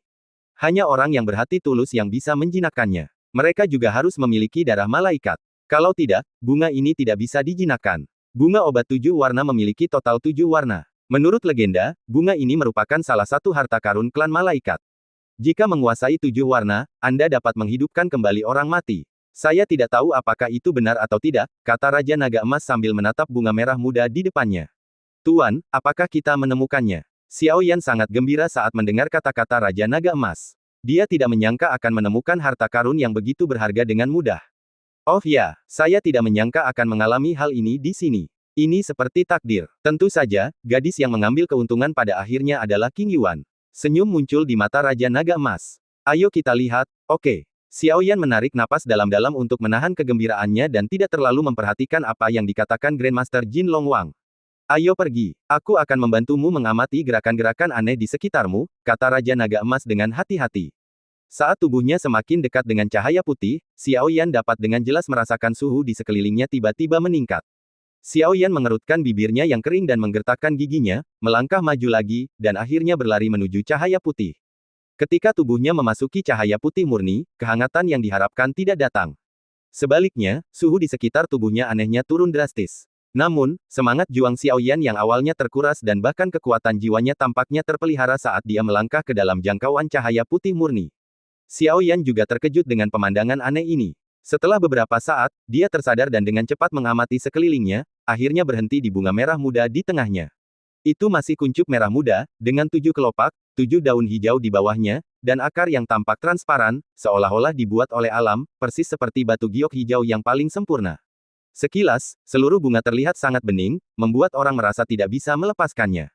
Xiaoyan menatap api ilahi itu lebih dekat dan lebih dekat lagi. Api aneh di tubuhnya juga menerangi area yang awalnya gelap, dan pemandangan yang mengejutkan pun muncul. Awalnya dia tidak menyadarinya, tetapi saat cahaya bersinar, Xiaoyan menemukan bahwa di samping bunga itu, 7 daun hijau di bawahnya terkunci erat oleh 7 rantai. Guru besar, ini. Xiaoyan juga menatap 7 rantai hitam pekat itu dengan penuh amarah, karena dia bisa merasakan aliran kekuatan jahat yang keluar dari 7 rantai hitam pekat itu. Tanpa berkata apa-apa, Raja Naga Emas tahu bahwa ini pasti tipuan lain dari ras jahat dari luar wilayah itu. Sialan, Raja Naga Emas juga melihat 7 rantai hitam pekat itu dan tidak dapat menahan diri untuk tidak mengutuk dengan keras. Bagi suku jahat dari luar wilayah, tidak ada yang lebih kejam daripada Raja Naga Emas. Pohon muda berwarna merah muda ini tergantung di kegelapan yang tak berujung, hanyut seperti rumput air di laut. Jika bakat Xiaoyan, Phantom Gold Python, tidak menuntun jalan, mustahil menemukan bunga sekecil itu di area yang begitu luas, bahkan jika itu berarti mencari kematian. Tuan, apa yang harus kita lakukan sekarang? Xiaoyan menatap benda langka di depannya, tetapi dia tidak tahu harus berbuat apa. Dia tidak berani bertindak gegabah, kalau tidak, jika dia tidak hati-hati, bunga-bunga itu akan hancur dan orang-orang akan mati. Jadi dia tidak punya pilihan selain bertanya. Karena ini merupakan kebutuhan bagi King Yuan, dan bahkan bagi dirinya sendiri, untuk mengalahkan Seng Yan di masa depan. Karena kalian sudah bertemu, maka inilah takdir kalian. Itu adalah sesuatu yang hanya Anda temukan secara kebetulan. Kalau begitu, biar aku saja yang melakukannya. Roh Raja Naga Emas pun berkata dengan suara yang dalam. Aura yang mirip dengan kebangkitan naga raksasa dari zaman kuno terpancar dari Raja Naga Emas. Bab 38 Kebangkitan Kekuatan Terakhir Bunga Penyembuh 7 Warna. Perhatikan baik-baik. Raja Naga Emas berbicara dengan lembut, jelas berbicara kepada Xiaoyan. Aura kuno perlahan menyebar dari tubuh Xiaoyan. Meskipun dia tidak memiliki banyak doki, auranya sangat memukau, seolah-olah seorang pria kuat dengan pengalaman bertahun-tahun telah terbangun. Setiap pandangan dan setiap gerakan dipenuhi dengan rasa waktu. Bunga api penyembuhan 7 warna, aku tidak pernah menyangka akan bertemu denganmu lagi dalam hidupku. Jika demikian, aku yakin aku bisa mengubah King Yuan menjadi sayap malaikat sungguhan. Para malaikat sudah terlalu lama terdiam. Sudah saatnya mereka menunjukkan kekuatan mereka yang sebenarnya. Kau seharusnya tidak muncul di dunia ini, tapi sekarang setelah kau muncul, kau seharusnya menggunakan kekuatanmu dan tidak menguburnya di dunia bawah yang mengerikan ini. Biarkan aku membawamu keluar dan menemukan bidadari yang benar-benar cocok untukmu dan membuatmu bersinar. Pupil mata emas Raja Naga Emas menatap bunga di depannya. Saat Raja Naga Emas berbicara, bunga merah muda itu bergerak sedikit. Karena kau tahu apa yang ku maksud, aku masih butuh kerja samamu. Meskipun kekuatan jahat rantai ini lemah, aku khawatir tentang hal-hal lain. Selain itu, dalam suasana hatiku saat ini, aku tidak bisa menyelesaikan semua ini sendiri. Raja Naga Emas menatap bunga yang sedikit tergerak oleh kata-katanya. Bunga obat 7 warna benar-benar harta karun paling ajaib di dunia. Saat Raja Naga Emas berbicara, seluruh tubuhnya bersinar dengan cahaya putih bersih. Jelas bahwa bunga obat 7 warna akan menggunakan sisa kekuatannya untuk melawan 7 rantai kejahatan. Bang bang bang, Raja Naga Emas sangat gembira saat melihat bunga penyembuh berwarna-warni itu muncul. Dia telah terdiam selama bertahun-tahun, dan sudah waktunya baginya untuk melakukan pertarungan terakhir. Kemudian Raja Naga Emas melantunkan mantra misterius dan pusaran besar muncul di sekitar Xiaoyan. Kekuatan lain dari Raja Naga Emas. Angsa, bunga obat berwarna-warni dan 7 rantai hitam pekat yang memancarkan aura jahat tengah bertempur mati-matian. Cahaya hitam pekat dan cahaya putih bersih berada di jalan buntu. 1 menit, 2 menit, pertarungan terus berlanjut, dan cahaya putih perlahan-lahan ditekan oleh cahaya gelap. Maju, tubuh Xiaoyan dikendalikan oleh Raja Naga Emas. Setelah mantra Raja Naga Emas selesai, pusaran di depannya semakin membesar, melepaskan daya isap yang sangat besar. Serang cahaya yang gelap gulita. Pusaran raksasa itu, yang berkata puff, puff, puff tengah mengerahkan daya isap yang kuat ke arah cahaya hitam pekat itu. Cahaya hitam pekat itu mendominasi cahaya putih bersih, karena selama cahaya putih bersih itu tertelan seluruhnya, maka ketujuh rantai itu akan mampu terlahir kembali. Namun siapa sangka tiba-tiba akan terbentuk pusaran dan kekuatan yang terpancar dari pusaran tersebut akan menjadi musuh kekuatan jahat. Cahaya hitam pekat itu berlari menjauh ke segala arah seolah-olah dia melihat hantu. 7 rantai yang mengikat erat 7 kelopak bunga obat 7 warna juga sedikit mengendur pada saat ini. Pusaran emas raksasa itu membuat mereka semua ketakutan. Bahkan mereka ketakutan, karena mereka semua tahu bahwa jika mereka terseret ke dalamnya, mereka akan binasa. Raja Naga Emas, bagaimana ini mungkin? Sebelum sosok yang dibentuk oleh 7 rantai itu bisa mengatakan apapun lagi, mereka semua tersedot ke dalam pusaran Raja Naga Emas satu per satu. Tempat tidur, tempat tidur, tempat tidur. 7 rantai hitam pekat itu mengeluarkan suara seperti kaca pecah dan langsung terhisap ke dalam pusaran, lenyap tanpa jejak. Ah, tampaknya kekhawatiranku tidak berdasar, kata Raja Naga Emas sambil menatap ketujuh sosok yang menghilang.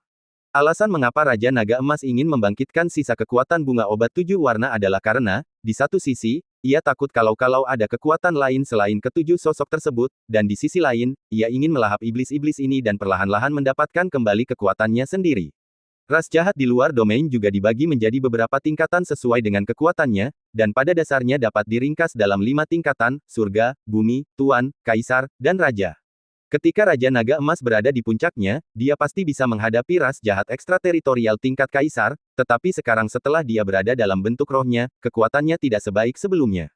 Dia hanya bisa menghadapi tingkat langit dan bumi. Ketika dia menghadapi tingkat yang mulia atau lebih tinggi. Beruntungnya, ketujuh sosok di depannya berada pada level yang sama, jadi dia berhasil menghancurkan mereka tadi. Raja Naga Emas mengembalikan kendali tubuhnya kepada Xiaoyan.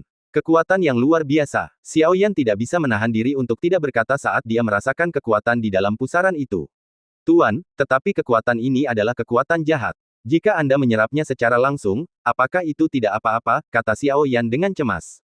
Jangan khawatir, aku akan menyempurnakan dan menyerap kekuatanmu. Meskipun metode ini agak kurang, aku tidak tahu apakah kekuatanku akan kembali normal suatu hari nanti. Raja Naga Emas juga mendesah. Sementara itu, setelah pekerjaanku di sini selesai, aku akan mundur untuk menyerap kekuatan ini. Sekarang mari kita lihat bunga penyembuh 7 warna. Mendengar ini, Xiaoyan mengangguk dan berjalan menuju bunga penyembuhan 7 warna. 7 rantai hitam pekat yang memancarkan aura jahat hancur berkeping-keping dengan suara keras. Bunga penyembuh berwarna-warni yang awalnya agak lemah karena tekanan rantai, justru tumbuh pesat saat rantainya putus, dan sosoknya yang rapuh tampak kembali cemerlang. Apa yang terjadi? Xiaoyan juga terkejut. Dia belum pernah mendengar situasi seperti itu sebelumnya. Itu wajar saja. Dalam kasus ini, 7 rantai itu tidak hanya membatasi pertumbuhan bunga penyembuhan 7 warna, tetapi juga terus-menerus menyerap kekuatan bunga penyembuhan 7 warna. Begitu kekuatan bunga penyembuhan 7 warna hampir terserap, maka ras jahat terkutuk dari luar domain akan berhasil. Jika kita tidak muncul, sesuatu pasti akan terjadi dalam 3 tahun. Saat itu, akan ada 7 ras jahat yang lebih kuat dari luar domain yang mulia di dunia ini, kata Raja Naga Emas dengan sungguh-sungguh. Pertama, singkirkan itu. Sekarang terlalu lemah. Gunakan api setan teratai murni untuk terus memeliharanya. Bunga api penyembuhan 7 warna bukan hanya barang langka, tetapi juga menyukai api, terutama api eksotis paling murni seperti Xiaoyi. Itu akan lebih efektif dalam penyembuhan. Raja Naga Emas melihat usaha Xiaoyan dengan bunga api penyembuhan 7 warna, tetapi itu tidak berguna, dan tersenyum pada Xiaoyan. Hanya ini jalan keluarnya. Xiaoyan tidak punya pilihan lain selain melakukan apa yang dikatakan Raja Naga Emas. Cincin yang dikenakan Kaisar kuno Tuse di jarinya perlahan bersinar, dan bunga obat api berwarna-warni di depannya seperti makanan lezat. Tanpa berpikir lebih jauh, Xiaoyan membiarkannya meresap ke dalam cincin untuk menyehatkan dirinya. Xiaoyan sengaja membuka ruang independen untuk bunga penyembuhan 7 warna di dalam cincin, dan kekuatan murni asal api aneh terus memeliharanya. Bunga penyembuhan berwarna-warni itu juga secara bertahap tumbuh dengan cepat, dan kuncup bunga pertama secara bertahap berubah menjadi yang kedua. Sudah waktunya untuk pergi dari sini, gumam Xiaoyan pada dirinya sendiri. Setelah istirahat dan pemulihan sejenak, saya kembali ke jalur yang benar. Hehehe, gadis kecil, kamu terlihat sangat lembut dan halus, katakan padaku. Kemana Xiaoyan pergi? Jika kau tidak ingin memberitahuku, maka jangan pedulikan kami yang merusak kecantikanmu. Seorang pria botak tersenyum menggoda pada Yueru. Yueru benar-benar tertangkap oleh pria botak ini. Bab 39 Masalah yang tak terelakkan. Ternyata Yueru sedang menunggu Xiaoyan di danau. Melihat Xiaoyan yang sudah lama tidak datang, dia jadi khawatir. Ah, bagaimana mungkin aku membiarkan Xiaoyan pergi ke tempat berbahaya seperti itu? Yueru menyalahkan dirinya sendiri. Setelah berkata demikian, mata Yueru berbinar-binar karena beberapa pikiran. Tanpa ragu, dia menundukkan kepalanya dan berjalan menuju danau. Xiaoyan ingin memberinya obat, jadi dia tidak bisa hanya berdiri di sana dan tidak melakukan apa-apa. Dia harus turun dan melihat apakah Xiaoyan dalam masalah. 1000 meter. Ini adalah batas Yueru. Ketika Yueru turun 1000 meter, dia melihat bahwa ada dua dunia yang berbeda. Di atas adalah danau, dan di bawah adalah dunia magma panas. Yueru juga sempat tinggal di dunia magma dan kembali ke permukaan danau saat ia sudah tidak tahan lagi. Yueru tidak seberuntung Xiaoyan, yang memiliki perlindungan api aneh dan kekuatan jiwa yang sangat besar. Namun sesuatu yang aneh terjadi. Ketika Yueru kembali ke danau, seorang pria botak besar muncul dan dengan mudah menangkap Yueru. Awalnya, dengan kekuatan Dou di bintang 3 awal Yueru, jika dia ingin melarikan diri, bahkan pria botak dengan kekuatan Dou di bintang 3 tingkat menengah ini mungkin tidak dapat menangkapnya. Tetapi Yueru telah tenggelam ke dasar danau dan telah menggunakan terlalu banyak energi, jadi dia tertangkap. Tidak usah repot-repot, aku tidak akan memberitahumu, Yueru bersikeras. Di danau, Xiaoyan memegang Raja Kuno Api Aneh yang mengalirkan magma di tangannya, ujung penggaris menunjuk ke kepala botak. Roh bela diri berguling di atasnya, membentuk awan merah menyala. Lepaskan gadis itu, kata Xiaoyan dengan suara berat, gelombang panas dan ganas terpancar darinya.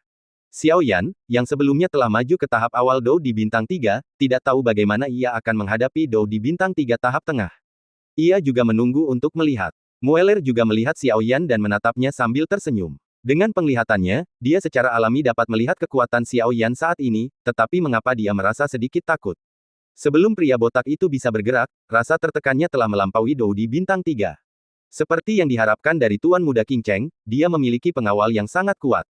Kekuatan Mueller tidak terbantahkan. Dia dianggap sebagai pemimpin bahkan di antara banyak pria yang sombong. Sekarang, dia jelas telah mencapai tahap tengah Dou di bintang 3, yang jauh lebih kuat daripada tahap tengah Dou di bintang 3 biasa. Saya khawatir Xiaoyan tidak akan bisa menunjukkan kekuatannya kali ini. Memang, jika dibandingkan dengan keduanya, Mueller jelas memiliki keunggulan. Bagaimanapun, yang terakhir adalah Dou di bintang 3 tingkat menengah, dengan senjata tingkat atas dan banyak kendaraan. Dari sudut pandang manapun, Mueller memiliki peluang lebih tinggi untuk menang. Xiaoyan, yang berada di danau, memandang gerakan pihak lain dengan tenang, tetapi tidak peduli sama sekali. Matanya hanya tertuju pada Mueller. Kekuatan yang ditunjukkannya memang jauh melampaui Dou di tingkat menengah bintang 3 biasa. Namun, di mata Xiaoyan, semangat juang yang membara perlahan bangkit. Sebelum mencapai level Kaisar Dou bintang 3, dia takut jika menghadapi lawan selevel Mueller, peluangnya untuk menang tidak pasti. Tapi sekarang, berbeda. Mengapa kamu menangkap temanku? Tanya Xiaoyan. Sebenarnya aku tidak punya dendam padamu dan aku tidak ingin bermusuhan denganmu, tetapi aku juga mengincar buah zamrud bulan sabit dan aku bisa merasakan bahwa orang yang mengambilnya sebelumnya bukanlah buah zamrud bulan sabit yang asli. Kau pasti memiliki yang asli, kan? Buah hijau sabit sebagai ganti nyawa gadis muda ini, kata Kel Mueller dengan sungguh-sungguh. Mueller entah bagaimana dapat merasakan rasa takut bahwa Xiaoyan dan Raja Api Aneh Abadi sedang dalam perjalanan. Kalau begitu mari kita lihat apakah kamu punya bakat. Kalau begitu, kita hanya bisa merampoknya dengan paksa. Hati-hati, 3 perubahan misterius api surgawi. Xiao Yan menatap dengan dingin, dengan bantuan teknik rahasia, semangat juangnya langsung meningkat. Anehnya, dia juga seorang Dou di bintang 3 tingkat menengah.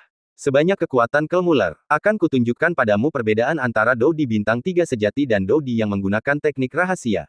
Muller menatap Xiao Yan dengan nada mengejek. Meskipun teknik rahasia itu dapat meningkatkan kekuatan seseorang dalam waktu singkat, tetapi akan menyebabkan kerusakan besar pada orang itu sendiri, dan semangat bahkan kekuatannya tidak akan berkembang. Di tangan Xiao Yan, penguasa api abadi aneh itu mengembang, dan ujung-ujungnya yang berwarna-warni tertutup bersama seperti ujung tombak seputih salju, memancarkan cahaya dingin. Semangat prajurit emas gelap milik si botak bagaikan badai yang menyelimuti tubuhnya. Kerikil di tanah di sekitarnya dihancurkan oleh semangat prajurit itu dan berubah menjadi debu. Mueller mencengkeram tombaknya erat-erat dan berkata dengan dingin, aku akan memberitahumu, Dou di tingkat menengah bintang 3 milikmu tidak akan cukup untuk mendukungmu bersikap begitu sombong di hadapanku. Swiss. Saat suara itu jatuh, sosok Mueller yang memegang tombak tiba-tiba melompat keluar. Setelah beberapa kilatan, dia muncul di depan Xiao Yan. Bayangan tombak itu berkedip dan berubah menjadi cahaya merah yang tak terhitung jumlahnya, menutupi langit dan bumi, langsung menunjuk ke titik-titik vital Xiao Yan, seolah-olah dia adalah seorang prajurit ofensif yang fokus pada pertempuran. Langkah Mueller sangat ganas dan kejam. Tampaknya kekuatan Dou di bintang 3 tingkat menengah ini lebih dari pantas. Namun, menghadapi serangan Mueller yang kuat, Xiao Yan juga tertawa terbahak-bahak tanpa rasa takut di matanya, dan melambaikan penguasa api abadi di tangannya, lalu menghadapinya. Di ujung penguasa, 23 jenis cahaya saling terkait dan terus-menerus digabungkan. Itu berisi suhu yang sangat tinggi, kekuatan yang mengerikan seperti ribuan bintang. Tempat tidur, tempat tidur, tempat tidur. Tombak dan penggaris itu beradu di permukaan danau, menghasilkan suara logam dan percikan api. Setiap kali terjadi benturan, gelombang semangat bela diri menyebar, mengguncang udara, dan gelombang air di permukaan danau juga bergetar hebat. Kedua pria itu telah bertarung puluhan ronde hanya dalam belasan tarikan napas, keduanya kejam dan tidak menunjukkan belas kasihan. Berdering, senapan dan penggaris saling bersentuhan berulang kali, dan keduanya terpisah. Lengan Xiao Yan bergetar hebat, dan ujung Strain Fire Eternal Monarch tiba-tiba berubah menjadi garis putih dan tiba-tiba melesat keluar, menusuk tenggorokan Mueller pada sudut yang sangat sulit dan brutal. Namun baru saja dia hendak menyerang, sebuah bayangan senjata datang dan langsung menyapu rambutnya yang seputih salju. Ekspresi Mueller dingin, dan begitu dia memikirkan hal ini, bulunya yang seputih salju tiba-tiba tersebar dan berubah menjadi sinar cahaya seputih salju yang tak terhitung jumlahnya seperti pisau tajam, menutupi setiap bagian tubuh Mueller. Senjata yang aneh. Xiao Yan tidak bisa menahan diri untuk tidak berkata. Kalau saja bukan karena senjata aneh tadi, Mueller pasti sudah terluka sekarang. Tatapan mata Mueller sedikit tajam. Strain Fire Eternal Monarch milik Xiao Yan juga sangat aneh. Suhu tinggi yang mengerikan pada Monarch bahkan akan menembus tubuhnya sedikit selama pertempuran, menyebabkan dia terganggu dalam menghadapinya, menyebabkan dia dalam masalah besar. Namun, Guang Mang Mueller juga bukan orang yang lemah. Ia mengayunkan tombak ajaib di tangannya dan magma merah membubung, membentuk perisai magma merah dan panas di depannya. Penguasa api berwarna-warni yang tak terhitung jumlahnya dengan ganas menusuk magma, menimbulkan suara mencicit dan akhirnya memantul kembali. Xiao Yan dan Mueller juga mundur pada saat yang sama. Wajah Mueller sesuram air, dan tombak ajaib di tangannya meninggalkan bekas panjang di tanah. Xiao Yan juga mundur, dan banyak api di tubuhnya terus mengelilingi dirinya dan Raja Abadi Api Aneh, dan terus menyerang Mueller. Dalam pertarungan sebelumnya, kedua belah pihak saling kejam, tetapi jelas bahwa kedua belah pihak saling menguntungkan satu sama lain. Banyak orang yang tertarik dengan pertempuran di sini, lalu mulai memperhatikan danau. Mereka semua sedikit memfokuskan pandangan mereka saat ini, dan jelas menyadari bahwa pertempuran harus berakhir. Aku harus mengakui bahwa kamu sangat kuat. Tetapi waktu pemberkatan metode rahasia sudah dekat, bukan? Sudah saatnya mengakhiri permainan kucing dan ikan ini. Berikan pukulan terakhirku. Pada saat ini, Kel Mueller juga mengerahkan semangat juangnya dengan sekuat tenaga. Pupil mata Xiao Yan juga mengecil, dan kekuatan mengerikan berkumpul di seluruh tubuhnya. Bab 40, Bertarung, Kekuatan Keterampilan Bertarung Tingkat Abadi. Di tengah tatapan penuh keheranan itu, sebuah energi merah membubung dari langit di atas kepala Mueller, seakan-akan membentuk lingkaran cahaya merah besar, dan saat berkedip, ia memancarkan kekuatan yang mengerikan. Melihat roda merah itu, mata Xiao Yan sedikit menyipit. Sangat marah. Lingkaran merah besar menggantung di langit di atas Mueller, memancarkan gelombang panas dan dahsyat. Hal ini secara langsung menyebabkan tanah di bawahnya mengering dan retak, dan bahkan suhu air danau meningkat drastis. Mata di seberang danau menatap pemandangan ini dengan ngeri. Apakah ini benar-benar keterampilan bertarung tingkat abadi? Mueller ini adalah seorang penguasa kota muda di suatu wilayah. Tidak heran dia menguasai keterampilan bertarung tingkat abadi. Orang bernama Mueller ini punya banyak kartu tersembunyi. Kalau begitu Xiao Yan dalam bahaya. Dengan kekuatan Mueller dan kekuatan keterampilan bertarungnya yang abadi, aku khawatir bahkan para talenta top ini pun harus lebih berhati-hati. Bagaimanapun, itu adalah keterampilan bertarung tingkat abadi yang cukup untuk mengubah situasi. Ada banyak bisikan, dan mereka yang melihat Xiao Yan sedikit lebih simpatik. Yang terakhir menunjukkan fondasi yang kuat ketika ia mengungkap teknik rahasia, tetapi sayangnya, ia tidak dapat memanfaatkan waktu sebaik-baiknya. Sekarang waktu teknik rahasia telah habis, satu-satunya hal yang menunggunya adalah Xiao Yan ini masih muda dan pemarah. Jika dia menelan buah hijau bulan sabit untuk latihan, aku khawatir Muller tidak akan bisa melakukan apapun padanya. Seseorang mendesah. Ada kehangatan di mata Yueru, dan tanda lahir berbentuk bulan sabit perlahan bersinar. Yueru juga merasakan kekuatan mengerikan yang terkandung dalam keterampilan bertarung Muller. Jika Xiao Yan terpengaruh oleh kekuatan ini sedikit saja, itu akan berakhir dengan bencana.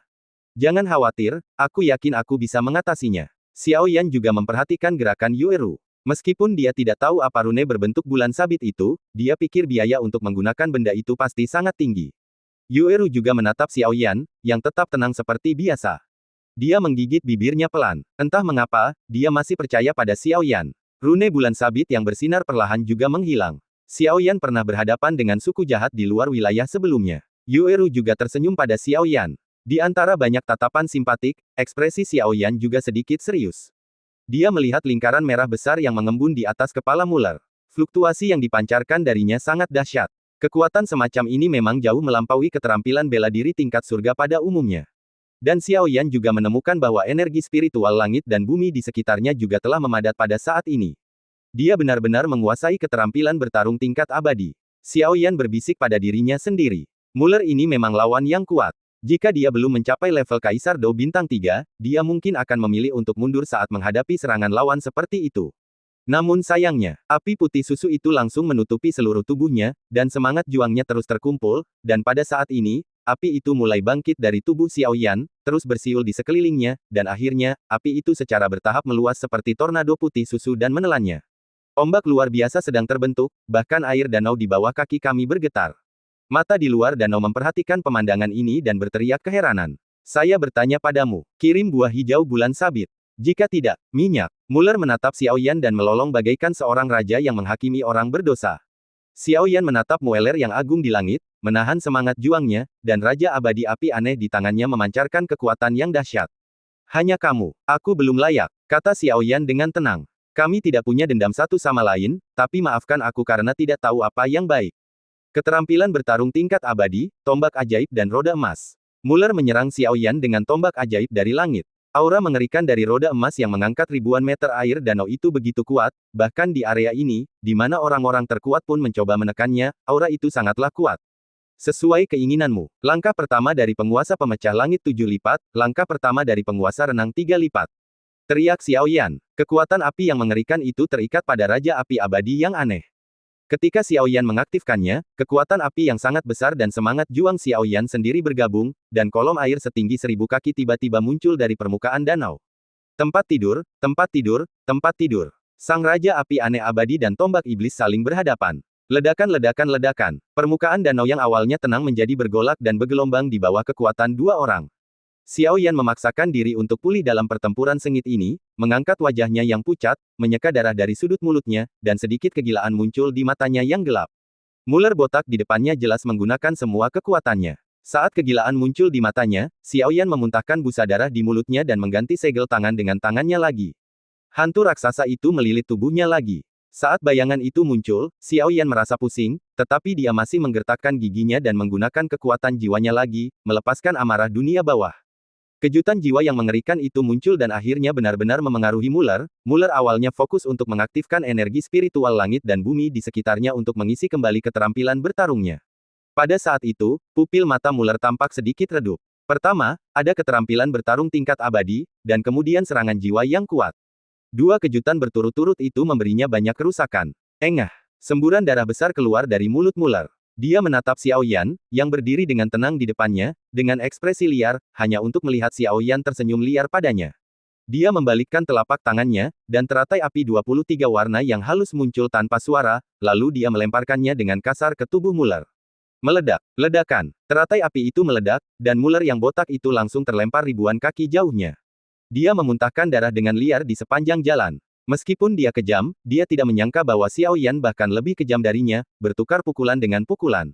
Xiao Yan ini sungguh menakutkan. Dia benar-benar mengalahkan Muller, yang berada di tahap tengah Doudi Bintang 3, dengan kekuatan Doudi Bintang 3 di tahap awal. Orang-orang di sekitar berbisik-bisik. Semua orang melihat bahwa perang telah berakhir. Tuan Kota Muda, Anda baik-baik saja. Seorang pelayan botak buru-buru membantu Muller berdiri. Muller berlari sangat cepat dan para pengejarnya juga sedang dalam perjalanan. Mereka akhirnya berhasil mengejar Muller, tetapi ternyata dia telah dipukuli habis-habisan oleh orang lain. Muller yang terluka tidak pingsan, tetapi lukanya serius. Dia menatap Xiao Yan dengan tajam. Ayo pergi. Tampaknya kekayaan besar ini tidak dapat berlanjut karena terlalu banyak tipu daya yang terungkap. Kemudian para pengikut membawa bal Muller di punggung mereka dan terbang ke arah yang berlawanan. Yang dapat mereka lakukan sekarang adalah dengan cepat menyembuhkan luka-luka Tuan Kota Muda itu. Hal-hal lain tentu akan ditangani oleh orang lain. Xiao Yan juga tahu bahwa tidak perlu bertarung hidup dan mati, dan dia harus menyimpan beberapa trik untuk Mueller. Meskipun luka Mueller tampak cukup serius, dia menghindari bagian vital. Bernapas dengan berat. Apakah semuanya baik-baik saja? Ini buah hijau sabit yang kau inginkan. Xiao Yan mengeluarkan 3 buah hijau sabit matang yang ditemukannya di dasar danau dan memberikannya kepada Yueru. Meskipun saat itu Yueru telah mengambil lebih dari 10 buah, 3 buah sudah cukup untuk Yueru. Tentu saja, Xiao Yan menyimpan buah lainnya untuk dirinya sendiri. Yueru benar-benar terkejut melihat Xiao Yan begitu tenang di hadapan Muller, dan bahkan mengalahkan Muller pada akhirnya saat bibir mereka masih berciuman. Ayo pergi, saatnya untuk menyelidiki lebih dalam reruntuhan itu. Xiao Yan juga beristirahat sebentar dan kemudian berkata kepada Yueru. Orang-orang yang menonton hiburan juga bubar satu persatu, karena mereka juga menyaksikan pertarungan antara Xiao Yan dan Muller, dan mereka hanya memiliki satu pikiran di benak mereka. Xiao Yan ini tidak mudah untuk dihadapi.